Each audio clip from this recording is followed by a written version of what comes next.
The origins of Cyrus are steeped in prophecy and drama, especially as recounted by the Greek historian Herodotus. Cyrus II was born around 600 BC to Cambyses I, king of Anshan in Persia, and Mandane, daughter of Astyages, the formidable king of Media. Before Cyrus's birth, King Astyages had a prophetic dream. He dreamt that water flowed from his pregnant daughter Mandane's womb and soon flooded all of Asia, encompassing his entire kingdom. His magi advisors interpreted this as a dire foreboding. His grandchild was destined to overthrow him. To avert this fate, Astyages cunningly married Mandana to Cambyses, believing that a son of such a weak and insignificant monarch would pose no threat to his grand Median empire. However, Astyages had another unsettling dream soon after, in which vines grew from Mandana's womb and completely engulfed the entire world.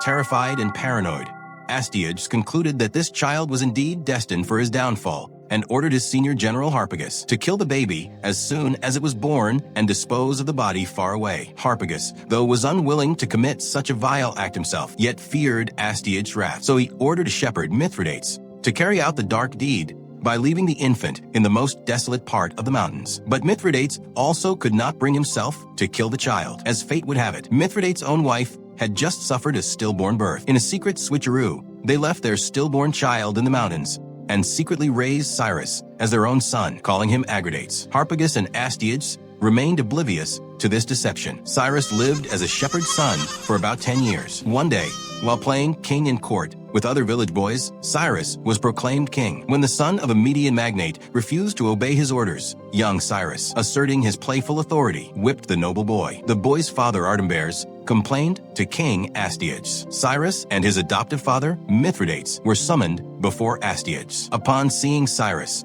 Astyages quickly discerned the boy's true identity. Mithridates then confessed his decade-old deception. Astyages, feigning calm, publicly claimed remorse for his original order and invited Harpagus to a feast to celebrate his grandson's discovery. However, his true intent was malevolent revenge. At Astyages' order, Harpagus sent his 13-year-old son to the palace and later arrived as a guest. During the feast, Astyages committed a horrific act. He tricked Harpagus into unknowingly eating his own son, who had been killed, dismembered, boiled, and roasted. After Harpagus had finished, Astyages presented him with his son's head, hands, and feet on a platter. Publicly, Harpagus reacted with chilling calm, stating, "Whatever you do, sire, is agreeable to me." But inwardly, he would forever bear a grudge and began plotting his revenge. Meanwhile, Cyrus was spared and sent to live with his birth parents in Anshan. He even served as a royal cupbearer, envoy, and advisor, becoming indispensable to Astyages. It is said that Cyrus also wed Cassandana, a fellow Achaemenid, and the love of his life, with whom he had 2 sons and 3 daughters. While Herodotus provides this dramatic, fairy tale-like narrative, Xenophon presents a contrasting account of Cyrus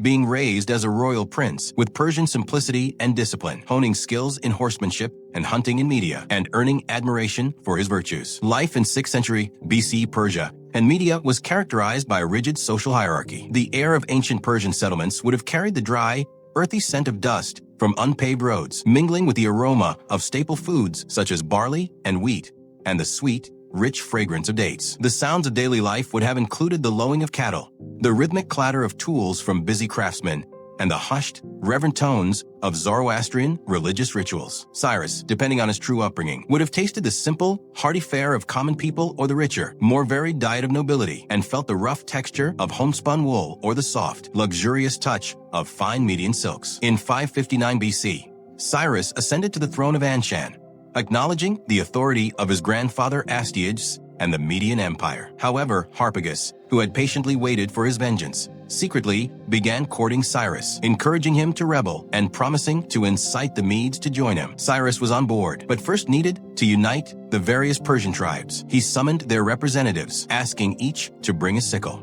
On the first day, he put them to hard labor, clearing a 20-furlong stretch of land. The air would have filled with the sounds of hacking and cutting. On the second day, he invited them to a sumptuous feast in a meadow where wine and food were plentiful, offering a stark contrast to the toil of the previous day. When asked which day they preferred, the answer was obvious. Cyrus then promised them a future of ease and freedom from toil if they joined him, but labors unnumbered if they opposed. Most Persians already resented Median subjugation, making Cyrus's proposition appealing. In a moment of pure foolishness, Astyages appointed Harpagus as commander of his army. Harpagus seized this opportunity for revenge, keeping his promise to Cyrus.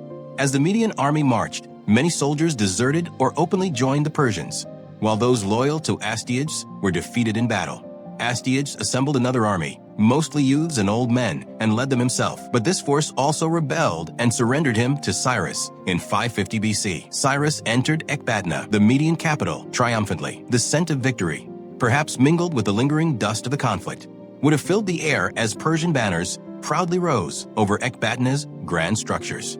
Remarkably, Cyrus spared Astyages' life and kept him at court, an uncommon act of leniency for the era.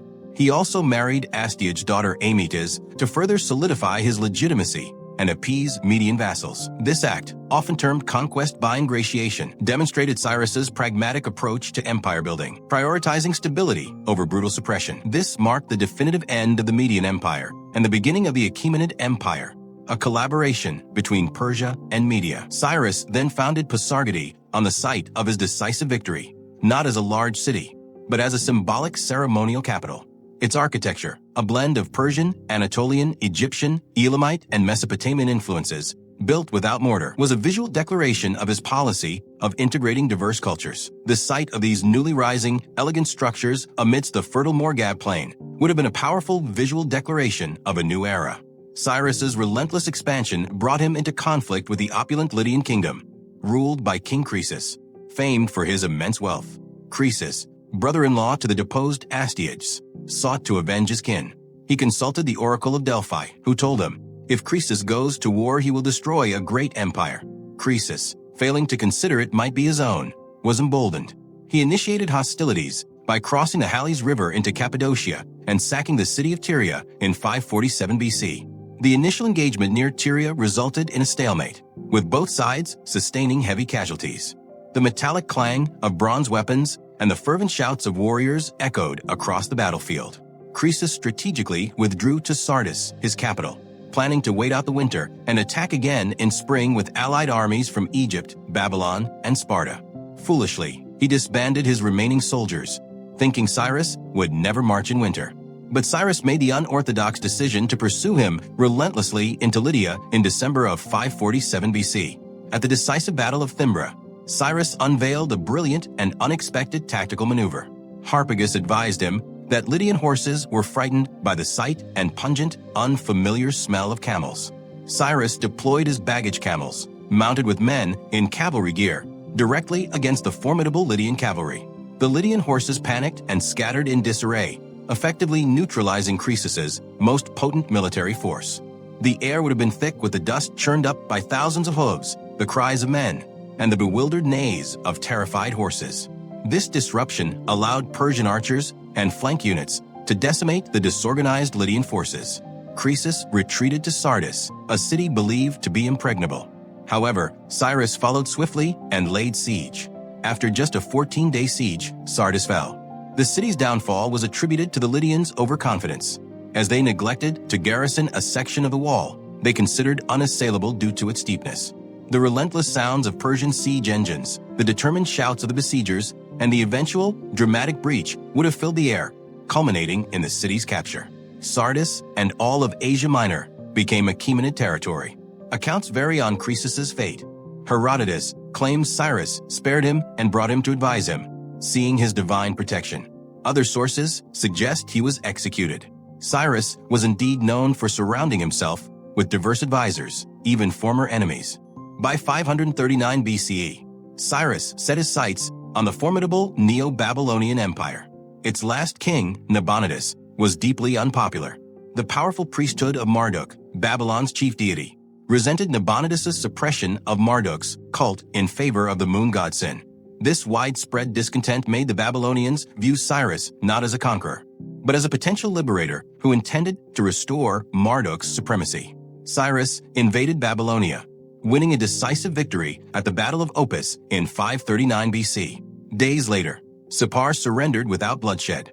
The most remarkable feat was the capture of Babylon itself, the greatest city in the world at the time, which multiple sources state occurred without battle.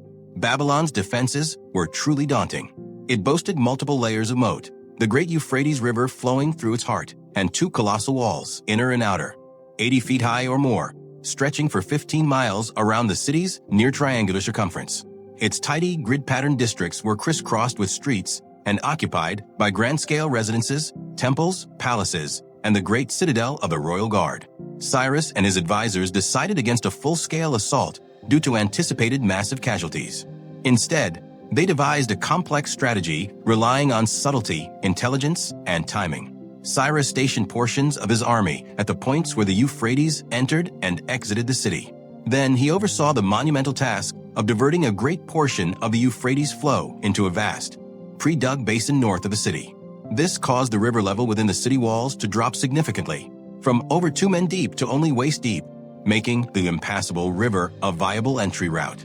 The subtle, steady sounds of the river's flow diminishing, followed by the soft squelch of mud as Persian soldiers waded through the newly exposed riverbed, would have been a quiet, almost imperceptible prelude to conquest.